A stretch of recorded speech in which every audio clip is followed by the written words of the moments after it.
Good morning and welcome to Williams Dog Training Company. We're here this morning with Fred and Spike, and what we're going to be demonstrating for you today is Spike's ability to understand and respond to his obedience commands, the corrections and motivations that we used while we were working with him, and the training equipment that we're using.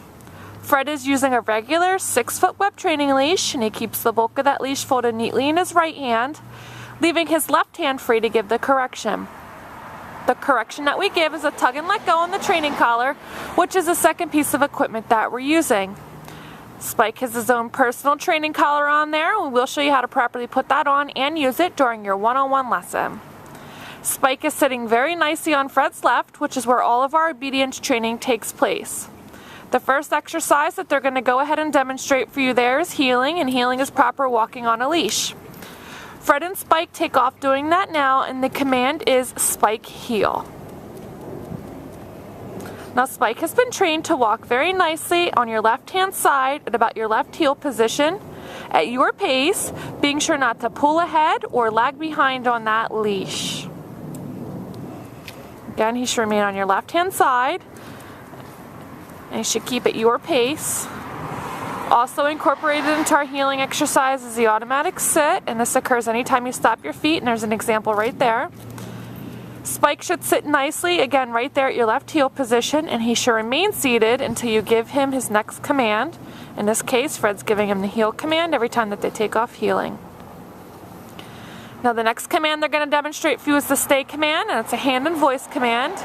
For this command, you're going to use the open flat of your left palm and inch or so in front of Spike's muzzle and the one-word command to stay. Okay. You then walk out to the end of your training leash, and Spike should remain seated in that position until you return back to heel position. This is a great command to help build up his self-control skills, so you want to make sure that you practice this command frequently throughout your day during your everyday activities where you can leave him in a sit-stay. Now Fred returns back to him by walking all the way around. Behind him as an added distraction, Spike remains seated. Awesome job. Fred gives him a pet on his head to let him know he did a good job. Like I said, we use positive reinforcement, lots of praise here. Keeps him motivated. And they're going to go ahead and run through that heel sit and stay for you again. The automatic sit, Fred stopped and he sat nicely. Good job. Stay. Fred leaves him in a sit stay and walks out to the end of the training leash. Now this time, instead of returning back to Spike, they're going to demonstrate the come command. You're going to call Spike in using his name in a happy tone. He should come in and he should sit nicely right in front of you. Very nicely done. Now he returns back to heel position by heeling around the back of Fred, returning to his left hand side. He should again sit nicely, waiting for his next command. Very nicely done. And they will demonstrate that again. Leave him in a sit stay, out to the end of the leash. Call him in using his name. Spike, come. Good boy.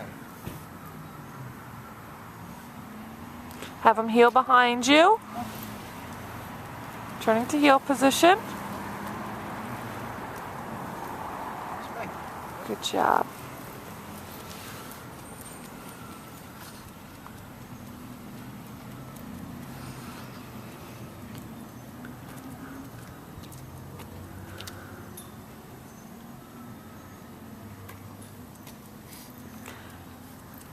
Now the next command that they're setting up to demonstrate is our down command from a heel position. Again, you're going to use the opened flat of your left palm, but this time straight down towards the ground, and the one-word firm command to down. Down. Give that stay command again and walk out to the end of your leash.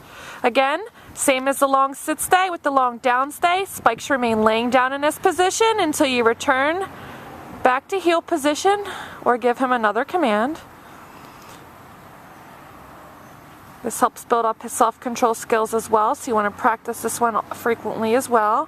And this is actually a great time to remind you that although you should be practicing your commands throughout the day during your everyday activities, you should set aside about a 15 to 20 minute session where you run through all of your commands in a formal obedience session. It's a great mental exercise for the dogs, and it keeps them fresh and on top of their commands. The best time to actually do it is if you find that he's getting a little overexcited and you want him to focus. Throw that leash and collar on him. And run him through his obedience commands. Helps relax him and gives him something to focus on. Now Fred left him in another down stay, and this time they're going to demonstrate that come command from the distance this time. Spike, come. Same thing, call him in. He should get up and come in. Sit nicely. Very well done. Spike. Heels around the back. Turning to the left-hand side. Good job. Spike. We do have one last command to demonstrate, and that is our down from a distance command.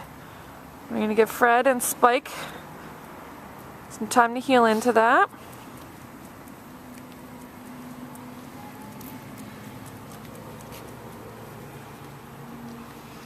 Now for this command, you're going to leave them in a sit stay, walk out to the end of the leash, and you're going to give that down command again, but this time from the end of the leash out there.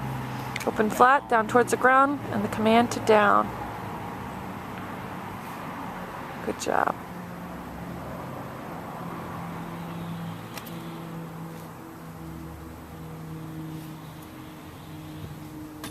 Spike.